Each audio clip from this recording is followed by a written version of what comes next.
Watu wanauliza kwa nini sasa Rostam kununua kampuni ya Nation Media Group ya nchini Kenya kwa hisa za 54.08 kutoka kwenye kampuni ya Aga Khan. Tunajua hii kampuni inamiliki magazeti na media house kutoka Kenya, Uganda, lakini na Tanzania. East Africa kwa miaka mingi wamekuwa wakifanya vizuri. Wengi wakijiuliza kwa nini Rostam wameona ni dili nono ama donge nono. Lakini kwa upande wa Kenya wamekuwa wakijadili sana.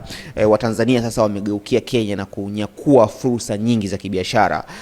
Wakijiuliza Rostam pia aliweza kunyakua baadhi ya kupeleka mradi wa Taifa Gas kule na miradi mingine ambayo Watanzania wamechangamkia kule. Lakini pia tumeona nchini Tanzania maoni mengi ni kujiuliza kwa nini sasa Rostam kaamua kuinunua kampuni hii ambayo inafanya vizuri East Africa kwenye upande wa media house. Tanzania tuna gazeti la Mwananchi ambalo linafanya vizuri sana, kuna The Citizen, lakini pia kuna Mwana Sport. Yote kila moja anajua mtazamo wake na ni moja kati ya magazeti pendwa ambayo yana mtazamo tofauti kidogo, na wakihoji kuhusiana na Rostam, yeye ni kada wa CCM, so wakihoji muendelezo ambao mpaka sisi hata hatujui nini kitachoendelea. Lakini kwa data tu ndogo, Rostam alikuwa anahitaji media house zenye nguvu East Africa. Tunajua Rostam ni moja kati ya wafanyabiashara wa kimkakati.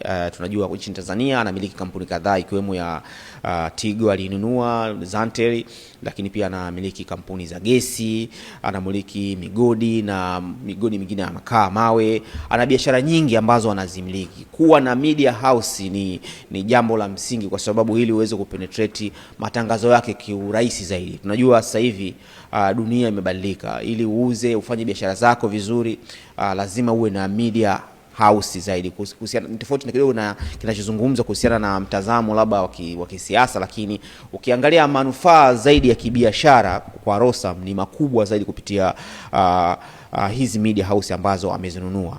Tunajua anasambaza gesi katika sehemu mbalimbali. Ana media house Uganda, Tanzania na Kenya. It means kwake itakuwa ni rahisi kuweza kupenyeza biashara hizi kiurahisi zaidi. Na hii ni mbinu ambayo ameitumia wafanyabiashara wengi wakubwa duniani. Wakiwa na biashara ama miradi mikubwa, wanakuwa na media house ambazo zinakuwa kwao rahisi kuweza kutumia gharama ndogo katika kutangaza, kwa sababu ni media zao. Wewe una maoni gani kuhusiana na hili ambalo pia wengi wamekuwa wakijiuliza kwa nini sasa ameamua kununua kampuni hizi ambazo ina vyombo vya habari vikubwa East Africa?